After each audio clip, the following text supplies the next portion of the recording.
ধুর ছাই, আমি কেন এসব ভাবছি? ওই মেয়ের ইচ্ছে হয়েছে তাই সেজেছে, তাতে আমার কি? তবে ও কিন্তু বেশি সাজেনি, আমার চোখে হয়তো এমন লেগেছে। ভাবতে ভাবতে বাথরুমে চলে গেলাম, ফ্রেশ হয়ে নিচে নামলাম খাবার খাওয়ার জন্য।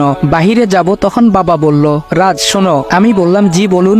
বাবা বলল, বলছিলাম কি আজকে বাইরে যাওয়ার দরকার নেই, মেহমান আছে, আজকের দিনটা একসাথেই খাই, বাড়ির সবাই একসাথে খাই, অথচ তুমি একা একটা ছেলে বাইরে খাও, আমাদের খারাপ লাগে বাবা। নিজের বাবার মুখে কথাগুলো শুনে চোখে পানি চিকচিক করতে লাগলো। এত বছর হয়ে গেল নিজের আপন ছেলের খোঁজ নিল না, অথচ অচেনা একটা ছেলের জন্য কত দরদ। আমি বললাম, আচ্ছা ঠিক আছে।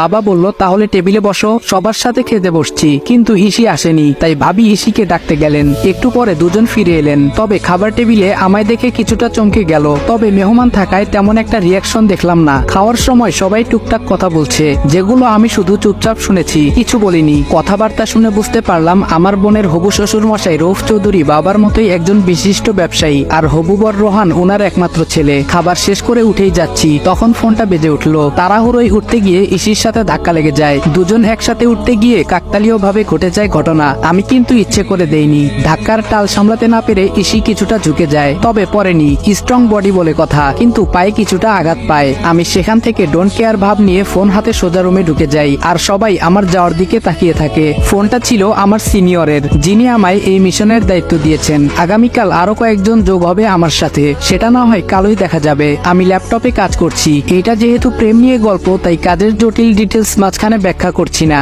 হঠাৎ করে মনে হলো তখন ইসির পায়ে ব্যথা পেয়েছিল, কাজটা আমি ঠিক করিনি, ওকে সরি বলা দরকার, কিন্তু কিভাবে? আমি তো কারো প্রতি দুর্বল হওয়া চলবে না। অনেক ভেবে একটা রাস্তা পেলাম। ইসি যে রুমে থাকে সেই রুমটা থেকে বাড়ির পেছন দিকটা স্পষ্ট, আর সেখানে একটা জানালাও আছে, তাই একটা চিরকুটে সুন্দর করে সরি লিখে পাঠিয়ে দেই। যেই ভাবা সেই কাজ। কাগজটা যখন বিছানায় পড়ছিল তখন ইসি রুমে ছিল না, পরে এসে সে দেখতে পায়। ইসি ভাবে চিরকুট, আবার সেখানে লেখা সরি, ব্যাপারটা কি হতে পারে? আর সরি বা বলবে কেন? ওয়েট, রাজ নয় তো? তখন খাবার টেবিলে ঘটে যাওয়া ঘটনার জন্য সরি বলছে হয়তো। দূর, কি সব ভাবছি, ওই ছেলে আর সরি, প্রশ্নই আসে না। তবে এটা কিসের ইঙ্গিত? ইসির রুমে কাগজটা ছুঁড়ে দিয়ে এসে বিছানায় শুয়ে পড়লাম। অনেকক্ষণ চেষ্টা করেও কাজে মন বসাতে পারছি না। বারবার ভাবছি, চাচ্চু আর ছোট মা তো আসেনি, তাহলে ইসি এখানে কি করে? ও তো আমি বাড়ি থেকে বের হওয়ার 1 বছর আগেই আমেরিকা চলে গেছিল, কখন ফিরলো? গত 1 মাসে আমি কাজে এতটাই ডুবেছিলাম, অন্য কাউকে নিয়ে ভাবিনি। তবে এখন ইসি আমায় ভাবাচ্ছে, জানতে হবে ও কি করে। ছোটবেলায় ইসি আর আমার খুব ভাবছিল,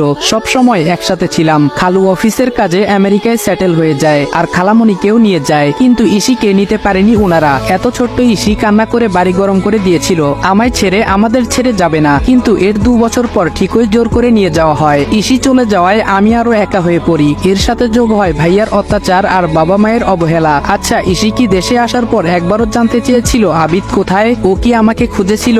এসব ভাবতে ভাবতে কখন চোখ লেগে যায় টের পাইনি। সকালের মিষ্টি রোদের আলো চোখে পড়ায় ঘুম ভেঙে যায়। আজ মনে হয় বেশি ঘুমিয়েছি। রাতে ভাবতে ভাবতে ঘুমিয়ে গেছি, তাই অ্যালার্মের কথা মাথায় আসেনি। জলদি উঠে চট করে ফ্রেশ হয়ে বেরিয়ে যাই। বাইকে থাকা অবস্থায় ফোন বাজে। আমি ফোন রিসিভ করে বললাম, অপেক্ষা করতে বলুন, আমার আর 2 মিনিট লাগবে। গেটের সামনে বাইকটা থামিয়ে দেখলাম 4টে ছেলে দাঁড়িয়ে আছে, এক একজন দেখতে মাশাআল্লাহ। আমায় দেখে তারা সালাম দিল। আমি সালামের জবাব নিয়ে বললাম, আমার সাথে এখানে কথা বললে সন্দেহ করবে, তোমরা বিল্ডিং এর পেছনে যাও, ইন্টারভিউ দেওয়ার এখনো অনেক সময় বাকি। একজন বলল, ওকে স্যার। আমি বাইকটা পার্ক করে পেছন দিকে চলে গেলাম। ওরা আবার স্যালুট জানালো। একজন বলল, স্যার আমার নাম রাতুল। অপরজন বলল, আমি আয়াস। তৃতীয় জন বলল, আমি নীরব। শেষজন বলল, আমি অগ্নি। আমি বললাম, তোমরা সবাই সেম পোস্টে তো?